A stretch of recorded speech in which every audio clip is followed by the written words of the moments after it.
Are your hidden beliefs controlling your life without you even knowing about it? Let's uncover the truth together.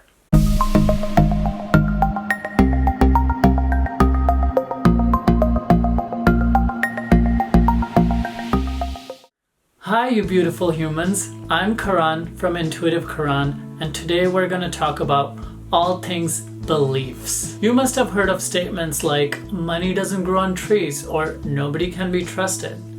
Well, when people say those things, they're not just meaningless statements, but they're actually things that they believe in, and we can call them their beliefs. What is a belief?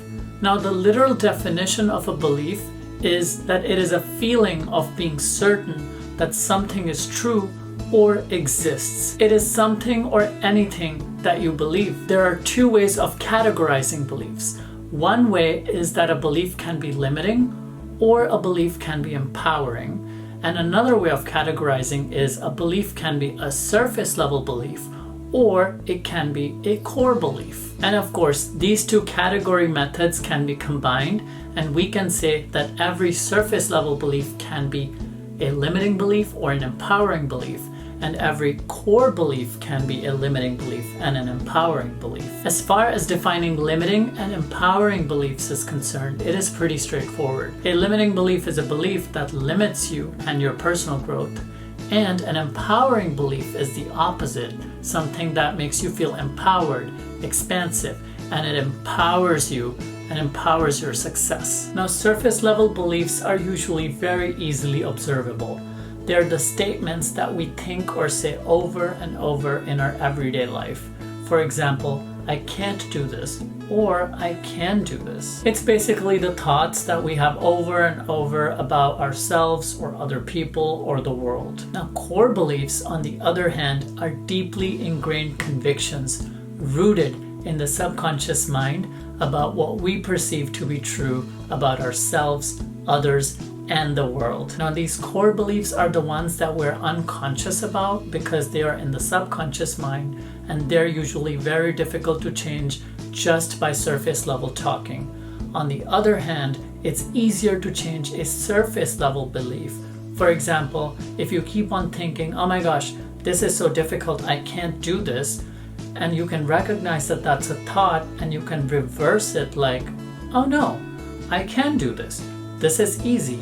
And that can make your task easier. Even if it's hard, you can stick with it better. But let's say, for example, you have a core belief about I should not make a mistake, and if I fail, it's my fault.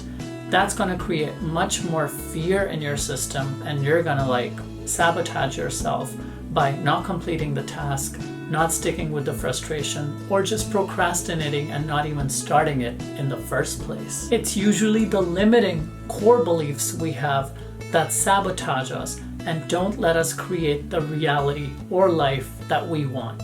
And because of that reason, I'm going to focus on core beliefs in this video. Core beliefs are formed because of experiences that we have when we are super young, usually during the pre-verbal and pre-operational developmental stages. Now, let's say a 2-year-old boy who has recently learned how to walk goes to the park with his parent and wanders off into the woods while the parent wasn't noticing. When this child realizes that he has wandered off too far, he's going to start looking for the parent, but in that vicinity of the new spot where the child is, he's not going to be able to spot the parent.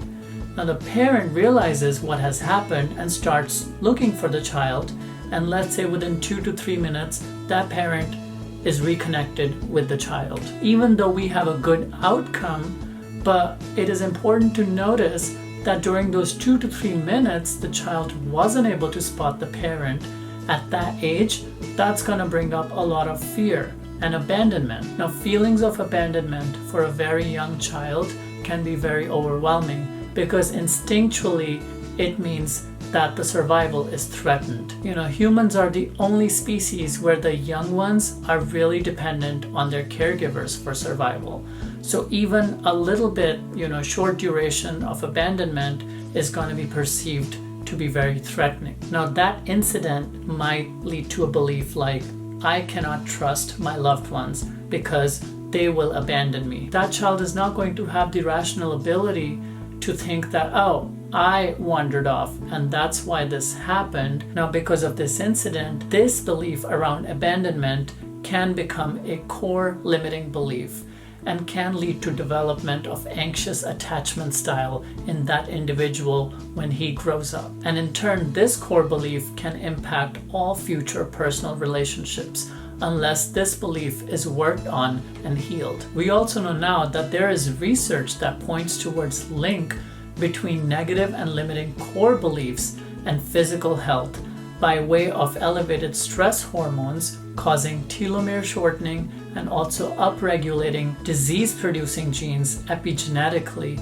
by way of hypomethylation. Okay, enough about doom and gloom, and let's talk about how we can transform limiting core beliefs and shift towards more empowering ones. It is important to understand that our brain has different wave states, and as an adult, when we are awake and thinking and engaging with the world, we are in something called beta brainwave state. But children from ages 0 to 7 have a much slower brainwave state called theta, and they're highly suggestible in that brainwave state. Whatever information they perceive or experience or receive from their environment, they just internalize it like a sponge without analyzing it at all. And that's how core beliefs take hold in their subconscious. Now, in order for us to change our core beliefs, it is important to know that we have to go back to alpha or even theta, that is a slower brainwave state, so that we can have access to our subconscious mind. Now, any practice or method that can help us do that can be an effective way to heal and transform limiting core beliefs. Practices like meditation, self-hypnosis, visualization, breathwork like holotropic breathwork or neo-shamanic breathwork, and energy healing from a professional. Now, there are people who employ these modalities just to install new empowering beliefs in their subconscious mind, but I need to emphasize that it is really important to address the roots of a limiting core belief. There is huge value in something called inner child healing work. An effective way of doing that is employing one of the modalities that I just mentioned and accessing your subconscious mind, and in that non-ordinary state of consciousness, communing with an aspect of your inner child consciousness that had the negative experience and now is holding on to that belief, developing trust and showing up with unconditional love and asking that aspect to let go of the belief. Now, that can take time. It may not happen just in one session, but showing up over and over, building trust, and then giving energetically the empowering belief to that aspect of your inner child. That can be very effective. I also highly recommend working with a professional like an EMDR specialist or a hypnotherapist, especially if you think there is trauma in your history. By doing that, you can make sure that there is safety maintained even if a traumatic experience from your past is uncovered that you might not have the capacity to handle when you're by yourself, and it can overwhelm you. Another important thing that I want to mention is that journaling can be an amazing way to reprogram your subconscious mind, because it activates, and we know this because of research, that it activates different areas of your brain, and it's easier to form connections between different areas of your brain. So it can help you access your limiting core beliefs and also replace them with empowering ones. And remember, we all have limiting core beliefs. Just because you have them does not mean that it's your fault or you're doomed. A limiting belief does not have to be fully healed for you to experience a meaningful shift in your life and for your life to be good. There is nothing wrong with you for having limiting beliefs, and it helps to have a mindset and attitude of being gentle with yourself and treating yourself with tenderness. Working on healing your limiting beliefs is an act of self-love, and I wish you all the best on your journey. If you want to read more about beliefs, go check out my blog post called How Beliefs Shape Your Reality on www.intuitivekaran.com. And if there's anything about beliefs that you'd like me to talk about in a video, comment below And also please like, subscribe, and share. I'll see you next time. Happy healing.